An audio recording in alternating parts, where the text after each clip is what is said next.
Mesdames et messieurs, shalom. La Belgique est à l'honneur sur Lumière du Monde Télévision. Je le dis avec beaucoup de sourire parce que j'aime particulièrement ce royaume européen. C'est une émission spéciale qui nous permettra de recevoir le premier représentant diplomatique de ce royaume en Côte d'Ivoire, son Excellence Michael Wimmer.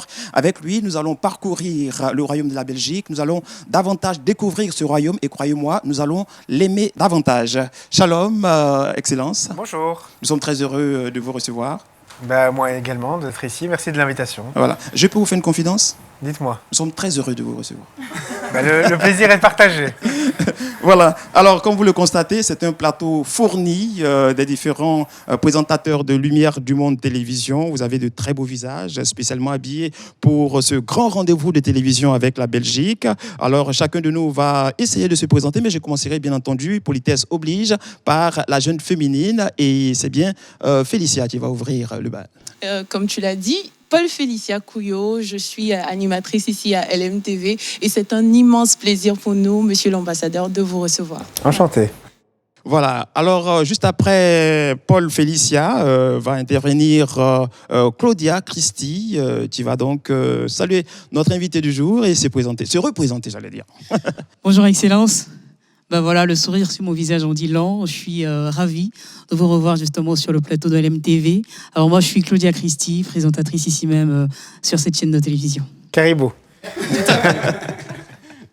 Croyez-moi, amis téléspectateurs, ce serait un moment très décontracté de télévision que vous allez vivre sur Lumière du Monde Télévision. Alors, le troisième visage féminin sur ce plateau, c'est bien celui de Daniel Kragby. Bonjour Excellence, nous sommes très heureux de vous recevoir ici. Je suis Daniel Kragby, présentatrice sur Lumière du Monde Télévision et bonne arrivée. Merci. Alors, Excellence, il n'y a pas que des femmes sur le plateau, vous le constatez, il y a 2 hommes, 3 même j'allais dire. Alors, je vais commencer par le plus sportif des présentateurs de Lumière du Monde Télévision, il s'agit de Jean-Richard Nguessan. Shalom Colbert, shalom Excellence, Bonjour. Très heureux de vous avoir ici. Ravi de vous rencontrer. Vous pratiquez du sport ? Je joue au tennis. Ah, au tennis. Ah, d'accord. Donc, tout à l'heure, nous allons avoir des cours de tennis avec vous, hein, pas de problème. On verra, mais je ne promets pas de gagner. OK. Alors, l'ami des jeunes sur Lumière du Monde Télévision, il est lui-même très jeune. Il s'agit de Aniel Conan. Shalom Excellence. Comme vous l'avez certainement entendu en Côte d'Ivoire à Kouaba, on est très heureux de vous recevoir ici et surtout de partager ces instants avec vous. Merci beaucoup. Alors, Excellence, il a dit à Kouaba. Chez nous, c'est pour dire bonne arrivée. On dit aussi Ayoka. Chez vous, qu'est-ce qu'on dit ? Bienvenue, welcome en néerlandais. Et puis, c'est surtout... Et en flamand, comment ça se dit ? Welcome. En fait, welcome. Welcome. Comme en anglais un peu. Hein, Okay, donc, welcome. le néerlandais et le flamand, c'est la même langue. C'est Et la donc, même langue. on dit welcome. Mais surtout, et je pense que c'est ce qui nous unit avec la Côte d'Ivoire et beaucoup d'autres Africains, on sourit. Et je pense que l'accueil se fait par le sourire. Donc, voilà. Voilà, tu as bien dit, Excellence. Nous sommes vraiment très heureux d'être sur ce plateau de télévision. Alors, nous allons faire, amis téléspectateurs, plus connaissance avec son Excellence Michael Wimmer. Et c'est bien Paul Félicia qui a la lourde responsabilité, j'allais dire, de nous faire la biographie de notre invité de ce jour. Donc, la personnalité que nous avons l'honneur de présenter aujourd'hui est un homme d'exception. Nous aurons pu parler en long et en large de ses qualités d'époux et de père, puisqu'il est marié et il a 3 enfants. Mais nous avons décidé de nous focaliser sur sa carrière professionnelle. C'est donc avec une maîtrise en droit européen en poche qu'il débute de 2003 à 2004 son parcours diplomatique pour le compte de l'Union européenne. Ensuite, de 2007 à 2011, il rejoint l'ambassade de la Belgique à Bangkok, en Thaïlande, où il occupe la fonction de chef de poste adjoint en vue de gérer les questions économiques et politiques. En véritable globe-trotter, il occupera la même fonction de 2011 à 2015 à l'ambassade de la Belgique, cette fois-ci à Kigali, au Rwanda.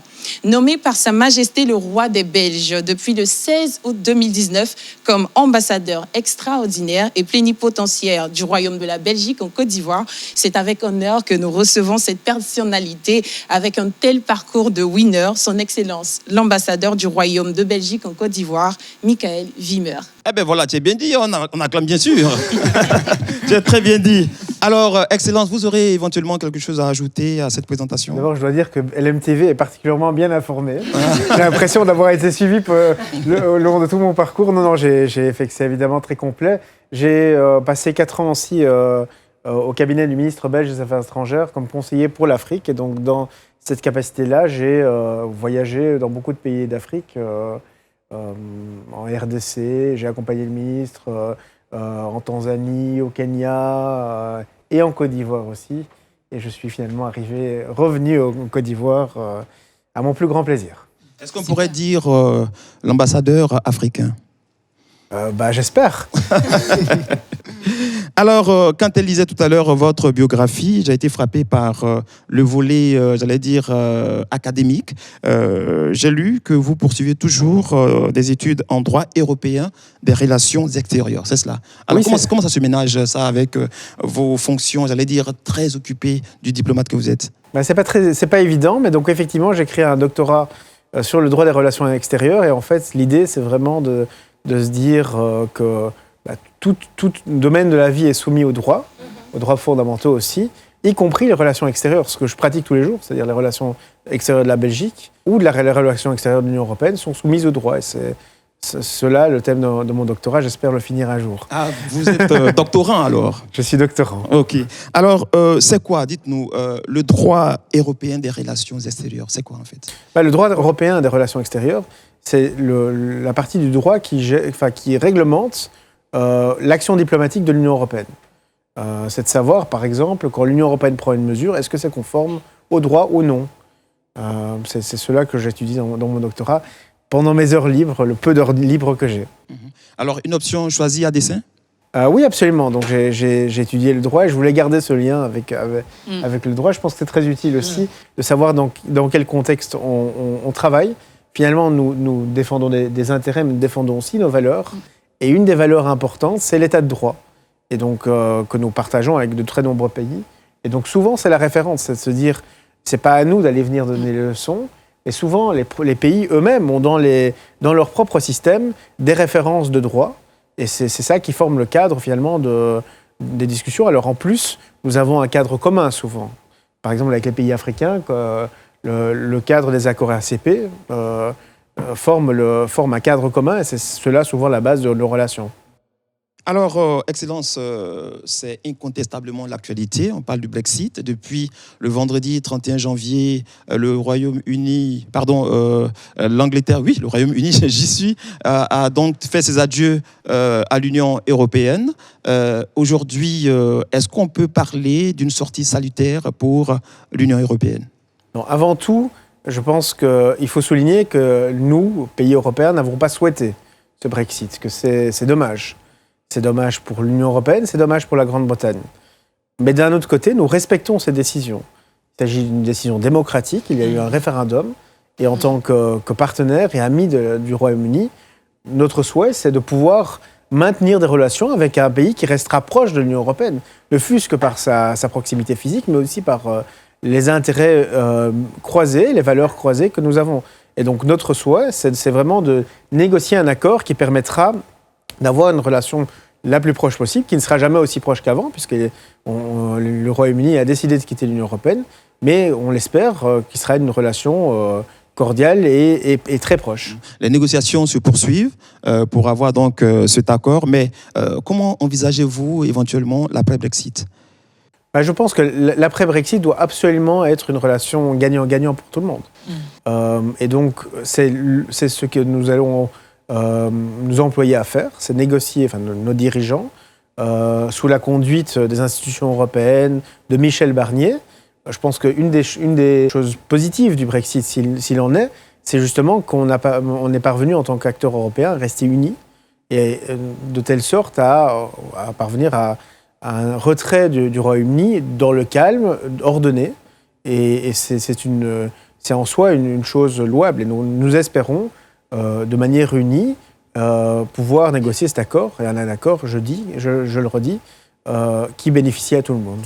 Qui parle du Brexit parle aussi et surtout de l'économie. Je pense que le pont est ouvert. Nous allons maintenant ouvrir le micro de Claudia Christie pour aborder le volet économique de cette émission. Merci beaucoup, Colbert. Alors, Votre Excellence, la première question qui me brûle les lèvres là tout de suite, c'est de savoir justement comment est-ce qu'elle se porte, l'économie en Belgique. L'économie belge se porte très bien. La Belgique reste un des pays les plus prospères au monde. la 21e économie au monde, les économies les plus dynamiques. Et donc, c'est une économie qui est évidemment en perpétuel renouvellement. Nous avons une histoire la Belgique est historiquement une nation industrielle. Une des premières nations, il y a eu un chemin de fer, etc. La Belgique a réussi à se réinventer, et c'est ce que nous faisons en permanence, en particulier grâce à des petites et moyennes entreprises. C'est vraiment le moteur de l'économie belge. Alors, puisque vous le dites si bien que l'économie belge en ce moment se porte très bien, vous êtes en perpétuelle réinvention. Alors, quels sont justement les atouts, mais aussi les défis économiques auxquels certainement se trouve confrontée la Belgique? Les atouts, le premier atout, c'est évidemment la localisation. La Belgique se trouve au centre de l'Europe, mais au cœur de l'axe Paris, Londres, Amsterdam, Francfort. Et donc, au cœur finalement d'un centre de décision européen. Donc, sur le plan économique, c'est évidemment très intéressant. Nous avons un des ports qui est finalement le poumon économique de la Belgique, qui est le port d'Anvers, deuxième port européen. Nous avons le centre pétrochimique, le deuxième centre pétrochimique au monde, après Houston au Texas. Donc, il y a vraiment des atouts très forts. Et puis, troisièmement, les petites et moyennes entreprises qui portent le pays. Au-delà de très grandes entreprises, et on en citera d'autres, c'est les petits entrepreneurs finalement qui portent la croissance en Belgique. Alors défis, il y en a, les défis notamment budgétaires. La Belgique a une dette encore assez importante. Et défis en termes d'emploi, parce que c'est toujours un défi, et on le sait en Afrique aussi, d'offrir des emplois aux jeunes qui entrent sur le marché de l'emploi. Donc ces deux défis existent, mais je pense que la vitalité de l'économie belge est justement de trouver des solutions et d'exporter. L'économie belge est une économie exportatrice. 80% de l'économie, c'est l'exportation. Donc c'est une économie aussi qui est tournée vers le monde. Alors, monsieur l'ambassadeur, hein, justement, on a envie aussi de se pencher un tout petit peu sur votre belle ville, Bruxelles, qui est aussi la capitale donc de la Belgique, mais pas que, parce qu'en même temps, Bruxelles, c'est aussi la capitale en fait de l'Union européenne. Est-ce que justement, par rapport à cette position, il y a des avantages qui sont liés à cette position-là pour votre pays, la Belgique? C'est un énorme atout, évidemment, d'avoir la capitale. D'abord parce qu'on parlait de valeurs tout à l'heure. La Belgique a été un État fondateur de l'Union européenne, un État qui a toujours porté le projet européen. Et donc le fait d'avoir la capitale européenne à Bruxelles, c'est une confirmation de cela, c'est un témoignage de cela. Au-delà de ça, effectivement, il y a des intérêts. Le fait que l'Union européenne est présente, ça signifie que des fonctionnaires européens effectivement vivent à Bruxelles, habitent à Bruxelles. C'est souvent aussi un atout, donc ils consomment, etc. Parfois aussi, il y a des défis, il y a plus de manifestations, par exemple en Belgique qu'ailleurs, qu'il faut encadrer au niveau sécuritaire, mais c'est quelque chose que nous acceptons bien volontiers. C'est tout ça qui joue. Et finalement, ce qui joue aussi, pour la Belgique, au-delà de l'économique au sens strict, c'est le fait d'être au cœur d'un système décisionnel. Et donc, de très nombreuses personnalités passent par Bruxelles, que ce soit des présidents, des chefs d'entreprise, etc. Souvent pour parler à l'Union européenne, mais c'est un atout aussi pour le gouvernement belge et ses entreprises. D'accord, monsieur l'ambassadeur. Alors là, c'est la dernière question. On va rapidement refermer donc le chapitre économie avec celle-là. On sait bien un peu partout que l'environnement, effectivement, intéresse tout le monde. Est-ce que vous pensez que le développement économique pourrait justement avoir ou présenter un danger éventuellement pour... Je pense que l'économie et la protection de l'environnement ne sont pas contradictoires. Effectivement, si on a une économie, une croissance économique qui ne tient pas compte de l'environnement, il y a des risques majeurs pour le climat, pour l'environnement, etc. En revanche, c'est plutôt notre approche, il est important de dire que le climat, l'environnement peuvent être un atout, qu'il y a toute une nouvelle économie qui se crée en étant plus économique, justement, en termes d'émissions de CO2 et d'autres types d'émissions. Donc il y a toute cette innovation qui porte la croissance et qui offre beaucoup d'espoir. Nous n'avons d'ailleurs pas le choix. Nous n'avons qu'une terre que nous devons protéger et que nous devons léguer à nos enfants. Exactement. Merci beaucoup, monsieur l'ambassadeur Colbert. Merci Claudia pour avoir parcouru, j'allais dire, l'économie belge. Mais je m'en vais vous poser cette question, Excellence. On sait que la Belgique fait partie, enfin les entreprises belges font partie des plus puissantes aujourd'hui en Europe. Dans quel secteur excellez-vous généralement ? La force de la Belgique, c'est justement d'avoir des entreprises dans de très très nombreux secteurs. On a le secteur portuaire et des infrastructures, avec le port d'Anvers, on l'évoquait tout à l'heure, avec de très grandes sociétés logistiques comme Siinvest, des sociétés de construction comme Basics, des sociétés agricoles présentes un peu partout en Afrique, des sociétés de transport, on pense à Brussels Airlines par exemple, et de très très nombreuses entreprises. Finalement, le secteur belge est très très diversifié. De grandes entreprises, de petites entreprises, d'entrepreneurs individuels. Ce qui frappe surtout, c'est que l'économie belge et les acteurs économiques belges sont tournés vers le monde et vers l'Afrique en particulier. Alors, vers l'Afrique en particulier, c'est quoi la collaboration, la coopération économique avec l'Afrique ? Pour la Belgique, l'Afrique, c'est un voisin. Un voisin que nous connaissons bien et qui nous connaît bien. Pour de nombreux pays d'Afrique, nous partageons une langue. C'est important. Cela offre un accès plus facile. Ouais. Je pense que nous avons aussi une proximité culturelle qui est intéressante. Et puis, pour beaucoup d'Africains, quand ils viennent en Belgique, ils se sentent aussi un peu chez eux. Et c'est vraiment notre souhait. Nous avons beaucoup nos frères congolais à Bruxelles. Vous avez beaucoup de frères congolais à Bruxelles. Il y a un quartier congolais qui s'appelle Matongé. Vous prononcez bien, vous parlez lingala. Ouais, un peu. Mais donc, où il y a de très nombreuses échoppes congolaises, où on retrouve beaucoup de produits africains, des coiffeurs africains, etc. Et donc, quand des Africains, pas forcément congolais d'ailleurs, mais d'autres viennent en Belgique et qui vont à Matongé, ils disent c'est sympa, on est un peu chez nous aussi. Vous allez souvent à Matongé quand vous êtes en Belgique ? En fait, notre ministère en Belgique se trouve juste à côté de Matongé. Ah, d'accord. Donc, on y va très souvent. Et donc voilà. Et qu'est-ce que vous marquez chez les Africains à Matongé ? Chez les Africains à Matongé ou en général ? Non, à Matongé précisément. Je pense que c'est le cas un peu partout. Le fort sens de la communauté des Africains. Oui, l'ouverture, la bonne ambiance aussi, et c'est toujours la fête. Et donc nous, on aime la fête. On aime chauffer. Vous fréquentez souvent des endroits où, ici à Abidjan, il y a quand même la joie ? J'ai l'impression que tous les endroits où à Abidjan il y a de la joie. C'est ça aussi la particularité de l'Afrique. Alors, nous sommes en plein dans la culture. Je pense que la brèche est ouverte. Je vais donner le micro à Paul Félicia pour nous parler culture et éducation. Alors, Votre Excellence, j'ai quand même quelques questions que je vais vous poser. La première des questions, j'aimerais savoir quelle est la langue, ou quelles sont les langues officielles qui sont parlées en Belgique. Alors, en Belgique, on parle 3 langues. Le néerlandais, le français et l'allemand. Nous avons une petite minorité allemande d'environ 80 000 personnes. Et puis, la majorité de la population en Belgique parle néerlandais, environ 6 millions, et environ 4 millions parlent le français. Évidemment, de très nombreuses personnes sont bilingues, et donc on parle aussi l'autre langue. Et puis, l'avantage en Belgique, c'est que comme on a l'habitude de parler beaucoup de langues, d'autres langues se parlent aussi, évidemment.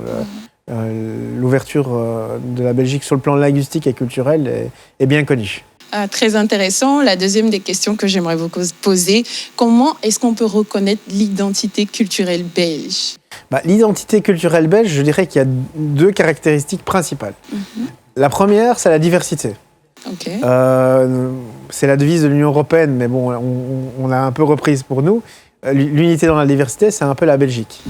La devise de la Belgique, c'est l'union fait la force. Donc on part aussi, c'est un peu le même concept. La diversité, donc nous avons des diversités existantes. On parle de langue, de culture, de ville aussi. Il y a une identité de certaines villes très forte en Belgique. Quelqu'un qui habite Liège, il est fier d'habiter Liège et il est avant tout liégeois. Et donc, cette identité fait que malgré tout, nous sommes encore unis et que nous travaillons ensemble, nous échangeons beaucoup. Et donc, c'est cette richesse culturelle, finalement, qui fait une des caractéristiques de la Belgique. L'autre caractéristique, je pense, c'est l'humour. C'est le fait de voir les choses de manière un peu décalée. Nous avons un de nos peintres les plus célèbres, Magritte, qui a peint, qui est connu pour le surréalisme et donc pour une forme d'humour de décalage finalement. On rigole beaucoup. D'ailleurs, l'humour belge, on rigole pas tellement aux dépens de quelqu'un, parfois à son propre dépens, mais on est assez, on relativise beaucoup les choses. Et donc ça, c'est je pense, une des caractéristiques importantes de la Belgique. Et donc humour et diversité. Humour et diversité, assez intéressant. Je pense qu'il y a quand même des caractéristiques communes avec la culture ivoirienne, concernant l'humour surtout. Absolument. Alors, est-ce que le rire, j'allais dire l'humour africain, vous fait rire? Ah oui. Parce que c'est culturel. Est-ce que ça vous séduit? Beaucoup, mais est-ce que vous avez une blague? Ah oui, j'en ai une, mais tout à l'heure. Ok, donc on va ouvrir maintenant la page éducation. J'aimerais savoir, est-ce que vous pouvez nous parler un peu du système éducatif belge? Le système éducatif belge, je pense qu'il est assez similaire finalement à de très nombreux systèmes éducatifs, avec un enseignement primaire, secondaire et puis universitaire ou des écoles supérieures. Ce qui est assez typique pour le système éducatif belge, c'est qu'il est assez ouvert. Et donc effectivement, dans des universités belges, par exemple, on trouve de très nombreuses nationalités, des Chinois, des Africains, d'autres Européens aussi, puisque nous avons beaucoup ouvert aux autres pays. Et donc ça, c'est vraiment une caractéristique. L'autre caractéristique, c'est le fait d'avoir un enseignement d'assez grande qualité. La recherche, l'enseignement sont reconnus en Belgique. Et nous avons d'ailleurs de très nombreuses universités qui sont... Ne me posez pas la question de savoir quelle est la meilleure université, car elles sont toutes très bonnes. Ok, elles sont toutes très bonnes. Donc, de ce fait, si un jeune Africain souhaiterait aller étudier à l'étranger, notamment en Belgique, qu'est-ce qu'il pourrait faire? Je pense d'abord qu'il y a de très nombreuses bourses qui sont offertes. Alors, ça dépend un peu des pays. Certains pays africains, par exemple, ont des programmes de coopération au développement avec la Belgique. Je pense, par exemple, à la République démocratique du Congo, à la Guinée ou au Rwanda, par exemple. Est-ce que ces coopérations ont des connotations historiques comme la Belgique? Historiques, mais c'est surtout, en fait, des pays... ça dépend surtout de la phase de développement du pays. Donc, c'est des pays qui sont encore pleinement en développement. Et puis, on a d'autres pays qui sont africains, qui sont économiquement à un stade plus avancé et où nous avons d'autres formes de coopération. Il y a parfois des bourses aussi, mais c'est souvent fait par les universités, etc. Par exemple, ici en Côte d'Ivoire, de très nombreux vétérinaires ont étudié en Belgique. De très nombreux agronomes ont étudié en Belgique, souvent avec des bourses offertes par les universités. Et on essaye d'ailleurs après de les réunir, de voir un peu quelles sont leurs expériences. Mais quels sont les types de formations dans lesquelles excelle la Belgique? La Belgique a un programme très généraliste, mais disons que ce qui est frappant pour des Africains, c'est qu'on a au-delà des études générales, disons, le droit, la médecine, etc., c'est que nous avons aussi des spécialités qui sont très pratiques, qui sont vraiment axés vers l'Afrique. On pense par exemple à la médecine tropicale. Nous avons un centre de médecine tropicale à Anvers qui est réputé mondialement. Nous avons par exemple la plus grande collection, la plus grande bananeraie en Belgique, de bananes différentes. Et donc évidemment pour des pays africains qui ont une utilisation pratique de ces concepts-là, c'est évidemment très intéressant. C'est pour ça que par exemple de Côte d'Ivoire, c'est beaucoup de vétérinaires et beaucoup d'agronomes qui viennent en Belgique parce que y a une valeur ajoutée spécifique pour eux. Merci beaucoup, Votre Excellence, pour ces clarifications. En tout cas, je suis satisfaite. Tu l'as déjà fini? Oui, j'ai fini, j'ai terminé. Déjà, c'est tout. Ok, nous restons toujours, dans le ton culturel. Le drapeau belge, il a 3 couleurs, la couleur noire, jaune et rouge. Quels sont les sens qui sont accordés à ces couleurs? Qu'est-ce que ces couleurs traduisent comme message, comme communication? Alors d'abord, c'est l'ancien drapeau du Brabant. Et donc en fait, c'est des couleurs qu'on a repris d'un ancien drapeau.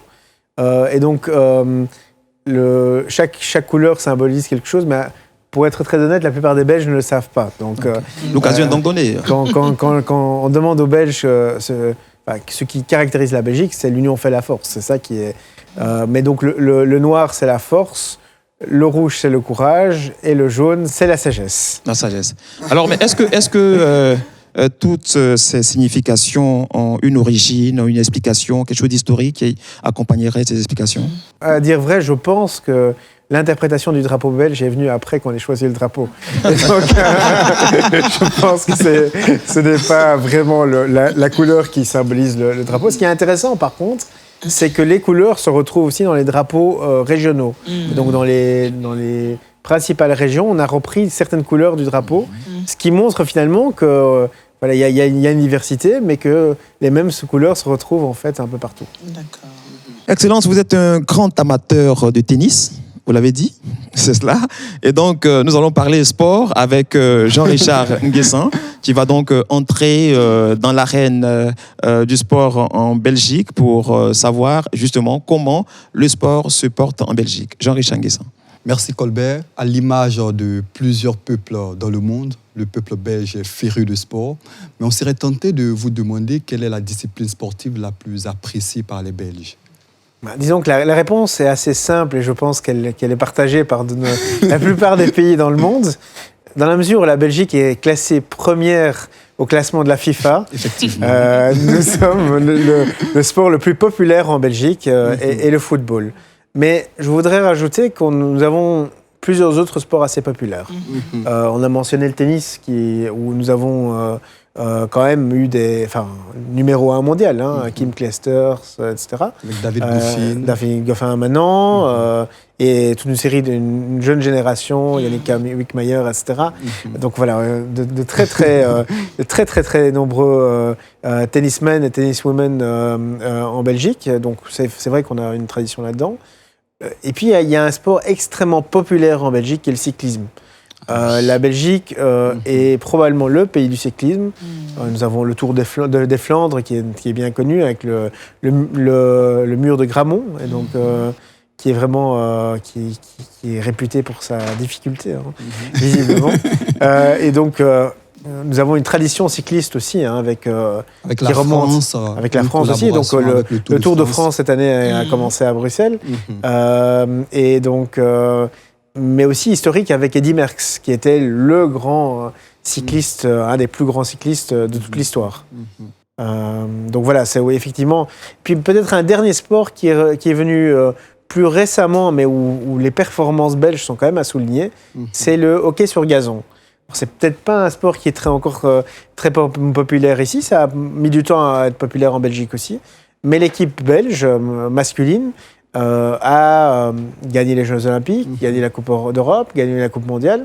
Et donc, nous sommes vraiment là où nous souhaiterions être au football aussi. Donc, on observe qu'il y a une pluralité de sports en Belgique, mais en ce qui concerne le football, on observe une forte présence d'athlètes africains. Est-ce qu'ils ont un impact notamment sur cette discipline? Alors oui, absolument. D'abord deux choses. Il y a des athlètes de nationalité africaine qui jouent en Belgique. Le championnat belge est très ouvert aux athlètes africains. Et puis d'ailleurs aussi.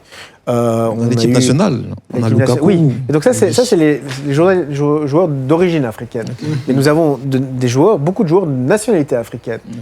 Si je prends par exemple l'ancien gardien de but de la Côte d'Ivoire, Barry Kopa, il a joué pendant des années à Beveren et puis après ailleurs. C'était assez typique de la Belgique d'être ouvert aux joueurs de nationalité africaine. Et puis, effectivement, l'équipe nationale est le reflet de la diversité en Belgique. La Belgique est de nos jours extrêmement diverse. Ça se retrouve dans l'équipe nationale avec des Lukaku, avec des Origi, Fellaini, etc. Donc, l'équipe nationale belge est effectivement très diversifiée. Et ça, je pense, c'est encore un facteur qui renforce le sentiment d'appartenance collectif. C'est le fait de se dire que finalement, nous soutenons tous très fort notre équipe nationale. Et nous sommes tous très très fiers finalement de ces joueurs qui, avec des parcours très divers, on parle, ma fonction est celle d'ambassadeur, mais eux sont de bien meilleurs ambassadeurs que moi. Si on prend Lukaku par exemple, qui parle un néerlandais, un français, un anglais et encore probablement de très nombreuses autres langues parfaits. Donc je pense que ce sont des ambassadeurs de grande qualité de la Belgique. Le sport, nous le savons plus ou moins tous, a cette capacité de construire les ponts entre les nations. Est-ce que le sport vous sert véritablement dans la coopération? Parlant de coopération, est-ce qu'il y a une coopération sport entre l'Afrique et la Belgique? C'est vrai que le sport permet de créer des ponts. D'un autre côté, le sport crée des tensions aussi. Hein, ça, c'est vrai. Il y a un footballeur célèbre qui disait que le football, c'est la guerre. Mais je ne dirais pas ça. Non, je pense qu'effectivement, le sport permet de créer des ponts vers l'Afrique. Nous avons d'ailleurs de très nombreux joueurs qui reviennent d'origine africaine, parfois qui reviennent en Afrique, qui lancent des projets pour des jeunes sur place, ou qui lancent des projets en Belgique pour des jeunes d'origine immigrée. Et donc c'est le cas par exemple de plusieurs joueurs de l'équipe nationale belge. Et donc ça c'est vraiment c'est quelque chose à saluer. Vincent Kompany par exemple, qui est très actif maintenant, malheureusement blessé pour l'instant. On lui souhaite un bon rétablissement.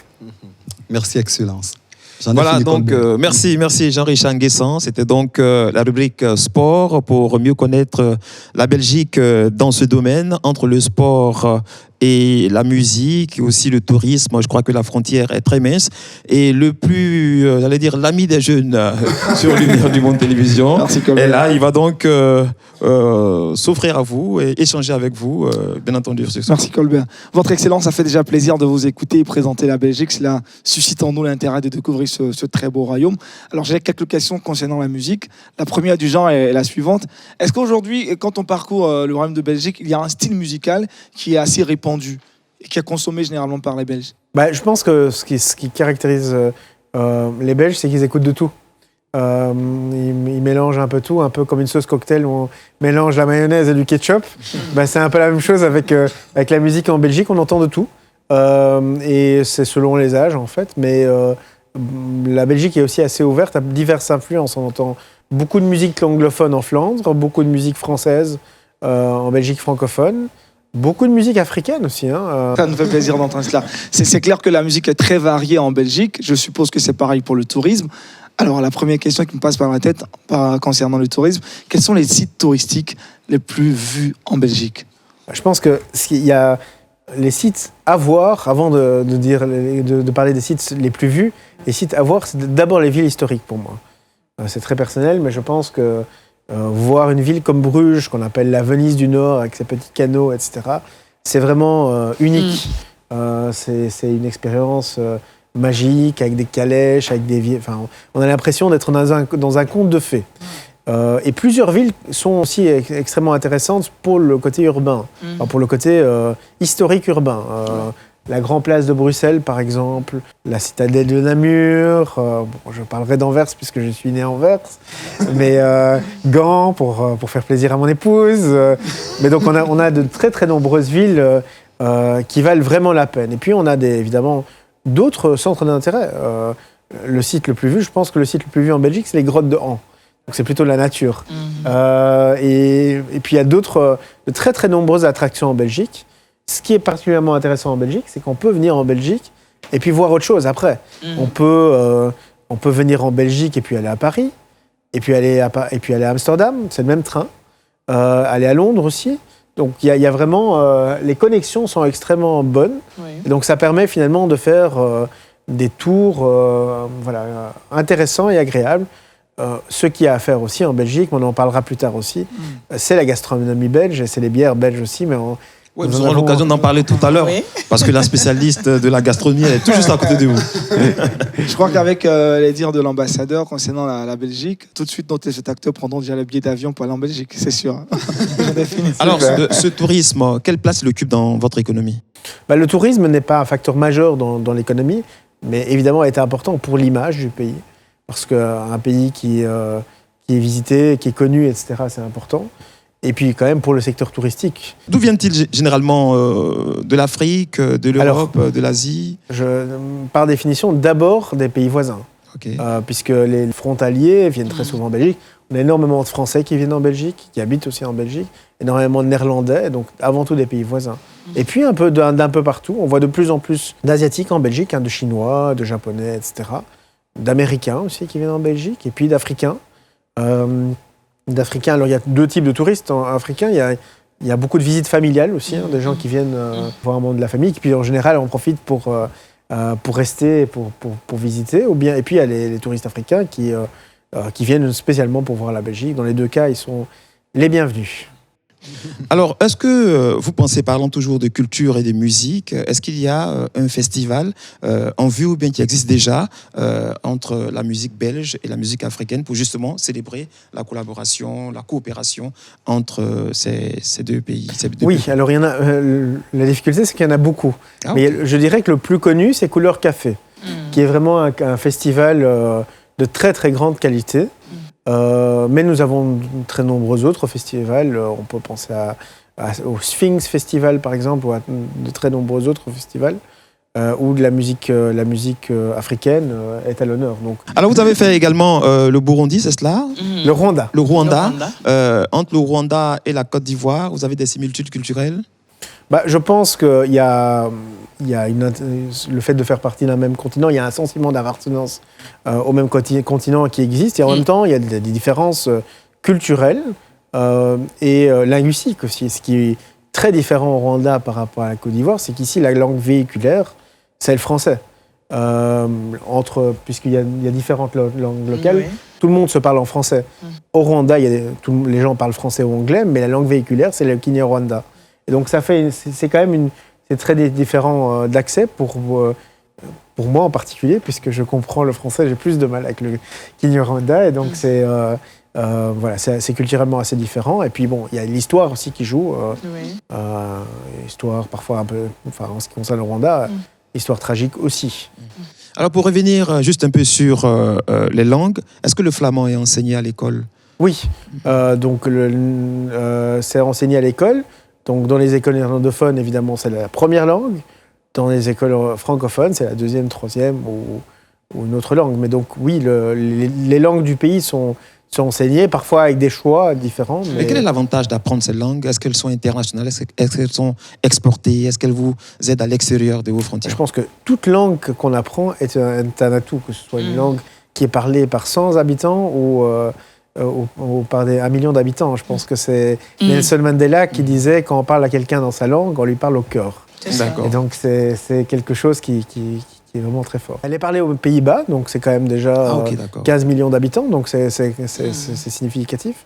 Okay. Au total, ça fait 21 millions de personnes qui parlent néerlandais. C'est la 6e langue européenne, je pense, donc c'est quand même pas une petite langue. Et puis bon, voilà, toute langue mérite d'être parlée, mérite d'être conservée, parce que c'est aussi la culture d'un pays qu'on préserve ainsi. C'est ça. Et vous avez des mots de certaines langues ivoiriennes, comme ça, des passages? Non? Aquaba, de toute façon. Je suis encore en train d'apprendre le Nushi. Le Nushi. Mais mon Nushi est basique pour l'instant. C'est lui le chef du Nushi. C'est vrai? Donc, prenez des coups avec lui. Voilà, tu as bien dit. Alors, nous allons maintenant passer à la santé. Et après la santé, nous allons passer à table avec, bien entendu, Daniel Kragby. Santé maintenant.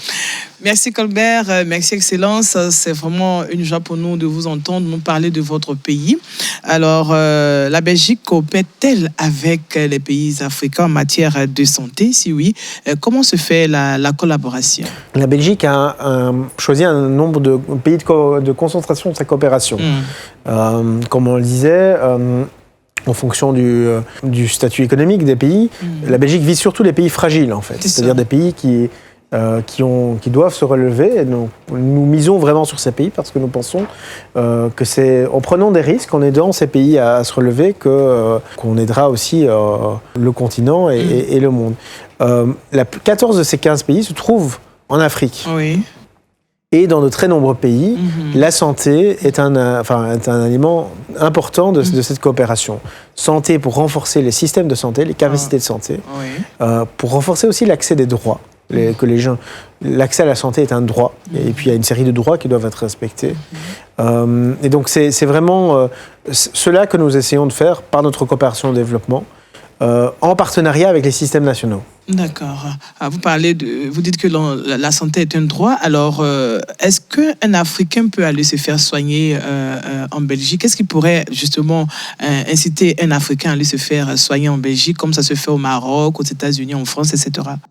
Il y a tout à fait ces possibilités. Évidemment, il faut respecter les procédures de visa et d'encadrement pour les assurances, puisqu'il y a un coût, évidemment, qui doit être pris en compte. Oui. Je pense que ce qui peut inciter un Africain ou quiconque d'autre de venir en Europe ou en Belgique se faire soigner, c'est la qualité des soins. La Belgique a une médecine de très grande qualité, des soins de santé vraiment axés sur la personne, et ouverts aussi. Donc, dans la mesure où on respecte les procédures, il y a d'excellents médecins, une technologie très avancée, et je pense que c'est la raison pour laquelle de très nombreux Africains viennent se faire soigner en Belgique.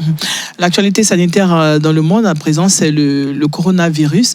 Quelles sont les dispositions que la Belgique prend pour éviter que ce mal arrive en Belgique ? D'abord, nous avons pris des mesures de vigilance accrue dans les aéroports en ce qui concerne les vols qui viennent de zones affectées par le coronavirus.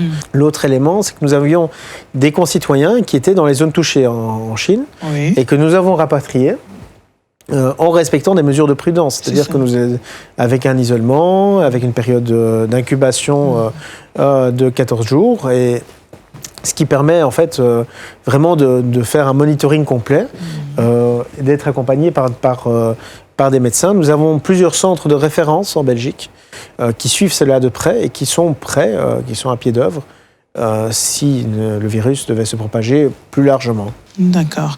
Merci, Excellence. La dernière question, ce sera donc... Daniel, parlons toujours du coronavirus. Aussi rapidement, certains pays comme le Sénégal et beaucoup de pays subsahariens évoquent le manque de moyens financiers pour le rapatriement de leurs ressortissants qui sont en Chine.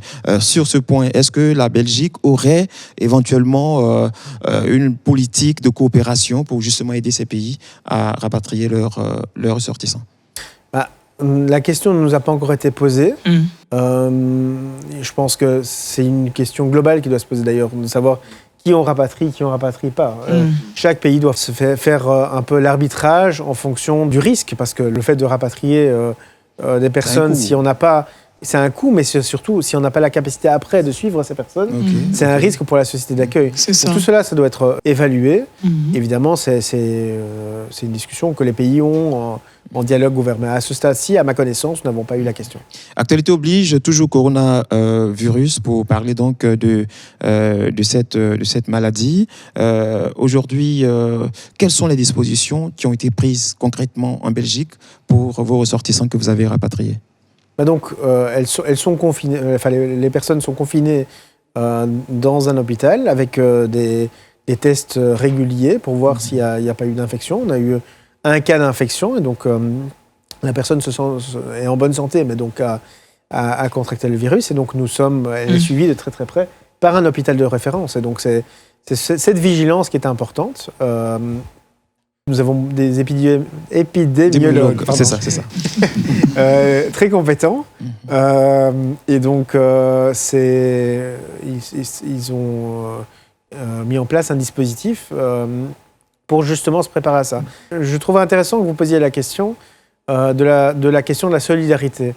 Parce que finalement, c'est une question qui s'est posée lors du virus Ebola, où la Belgique, justement, et ses sociétés ont démontré une très forte solidarité avec les pays touchés par le virus.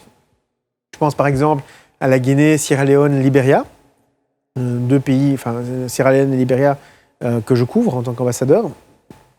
Notre compagnie nationale, Brussels Airlines, a continué à voler durant l'épidémie Ebola avec des mesures de sécurité draconiennes. Grâce à cela, ça a permis d'acheminer des biens, des médecins, etc. Et finalement aider les pays à se relever. De même, de nombreuses sociétés belges ont été impliquées. On pense en particulier aux fabricants de vaccins. Et puis, plus largement, la Belgique a eu un effort de solidarité important en faveur de ces pays qui étaient vraiment très durement frappés et où la Belgique a démontré que dans des moments difficiles, nous étions à leur côté. Alors, une question, là, je sais que vous n'êtes pas médecin, personne n'est médecin ici, mais nous allons essayer de réfléchir un temps soit peu sur cette préoccupation. Est-ce que vous ne croyez pas, en même temps que moi, parce que moi, j'y crois, ces maladies sont très souvent d'origine animale. Ebola, on a parlé également de la grippe aviaire. La grippe porcine aussi, je crois. La grippe porcine aussi. Aujourd'hui, le coronavirus. Le coronavirus. Est-ce qu'on ne devrait pas, nous, en tant qu'humains, éviter cette proximité avec les animaux? Pour éviter justement ces maladies. Je sais qu'on n'est pas médecin, mais on va y penser quand même. Je pense qu'il y a des mesures de prudence à prendre. Hein. On a et notamment de distance avec les animaux. Je pense que c'est, enfin, en tout cas avec certains animaux sauvages. Mais comme je ne suis pas médecin, oui, absolument. Parce que nous en Afrique, on mange beaucoup ce qu'on appelle la viande de brousse. Oui. Le gibier. Je pense qu'après, c'est ce qui est important. Parce que même l'Ebola, hein, je crois qu'elle a aussi une origine animale. Hein. Oui. Ce qui est important surtout, c'est la vigilance. Lorsqu'il y a des épidémies comme ça, d'être en mesure d'assez rapidement prendre les mesures nécessaires pour, s'il est avéré que certaines maladies sont liées à la viande de brousse, ne plus la consommer pendant un certain temps. Mais comme on a vu par exemple avec Ebola aussi, que dans certains cas, on a dû aller au-delà de traditions culturelles. Par exemple, pour enterrer des personnes, on sait qu'il faut être extrêmement prudent avec Ebola et que donc on a dû augmenter les mesures sanitaires pour les enterrements, éviter des longs enterrements, etc., pour éviter de contaminer d'autres personnes. C'est difficile pour une communauté parce qu'on doit se distancier d'une pratique habituelle, mais en même temps, évidemment, la santé passe avant tout. C'est ça. Qu'est-ce qui fait la particularité de la gastronomie belge? Nous avons des produits phares, évidemment. Les produits phares sont les frites, la bière, les gaufres, le chocolat. Oui. Des produits, évidemment, que très, très nombreuses personnes, et africains, ivoiriens, etc., apprécient. Exactement. Et donc, j'ai déjà une amatrice ici autour de la table. C'est ça. Alors, de quoi composer le petit déjeuner belge, par exemple? Parce que je sais que vous avez un plateau bien fourni en petit déjeuner. Oui, en général, le petit déjeuner en Belgique, c'est surtout du pain. On aime le bon pain en Belgique. Et donc, voilà, de nos jours, les enfants prennent des céréales comme partout. C'est ça. Mais c'est vrai que le pain est le mets traditionnel pour le petit déjeuner en Belgique. Alors, si vous devez vendre la Belgique en matière gastronomique, que direz-vous? Je pense que la meilleure façon de vendre la Belgique en matière gastronomique, c'est de venir goûter. Je pense que c'est une invitation qui est lancée, Colbert. Et j'en ai fini. Ok, d'accord. Alors, merci, Excellence. Merci, Excellence, de nous avoir présenté, bien entendu, la gastronomie belge. À ta place, je leur ai présenté une spécialité africaine. Oui, s'il le veut bien. Hors antenne. Hors antenne, d'accord. Parce que là, après, nous allons manger. Voilà. Excellence, en tout cas, nous avons été très heureux de vous recevoir. Nous sommes pratiquement au terme de ce temps de télévision sur Lumière du Monde Télévision. Mais avant, vous avez tout à l'heure dit que vous couvrez également des pays comme la Sierra Leone et Libéria et le Ghana. Et le Ghana. Alors, vous êtes donc ambassadeur de la Côte d'Ivoire et également de ces C'est ça. pays. Oh, d'accord. Félicitations. Merci. Vous me féliciterez quand, à la fin de mon travail, si c'était bien. C'est cela. En tout cas, merci. Nous avons été très heureux de vous recevoir. Un dernier tour d'étape pour dire merci à notre excellence. Merci, monsieur l'ambassadeur. Merci. beaucoup. Alors, elle chante très bien. Elle a une très belle voix. On va conclure cette émission avec elle, pourquoi pas. Ah là, tu me prends au dépourvu. Ton nom est comme du miel sur mes lèvres, ton esprit comme de l'eau sur mon âme. Ta parole est une lampe à mes pieds. Jésus, je t'aime. Je t'aime, je t'aime. C'est tout, c'était une chanson d'amour. Voilà. Merci infiniment, merci.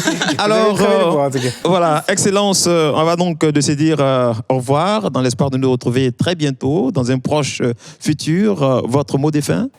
D'abord, vous remercier pour une possibilité de présenter la Belgique, mais surtout vous dire que la Belgique, finalement, est un pays très ouvert envers l'Afrique. C'est vrai, nous en sommes très fiers. Nous parlions de football tout à l'heure, qui l'illustre très bien, mais d'autres disciplines aussi. Notre volonté est vraiment de travailler ensemble. En Côte d'Ivoire, on dit on est ensemble. Et donc, c'est vraiment notre volonté. Notre volonté aussi, c'est de regarder vers l'avenir, de se dire ensemble, finalement, nous avons une histoire, notamment une histoire en Afrique, mais l'important, c'est ce que nous construisons. Notre Premier ministre est ce mois-ci, par exemple, en République démocratique du Congo, justement pour cette raison-là, pour construire l'avenir ensemble. Et nous espérons vraiment que Belges et Africains, Européens et Africains, nous parviendrons à construire l'avenir ensemble. Nous espérons bien entendu que cela sera bien fait. Merci infiniment, Excellence Michael Wimmer. Je rappelle que vous êtes le premier représentant diplomatique du Royaume de la Belgique en Côte d'Ivoire, également en Sierra Leone et au Libéria. Voilà. Au Ghana aussi, voilà. Merci infiniment de nous avoir fait l'honneur d'être présents sur ce plateau de télévision. Amis téléspectateurs, nous étions très heureux de recevoir son Excellence Michael Wimmer à cette émission spéciale. Lumière du Monde Télévision vous a donc présenté en long et en large le Royaume de la Belgique. Nous espérons qu'au cours de cette émission, vous avez plus découvert ce pays et que vous l'avez aimé davantage. Avec beaucoup de plaisir, nous nous retrouverons très bientôt. Shalom et surtout que Dieu vous bénisse. Au revoir.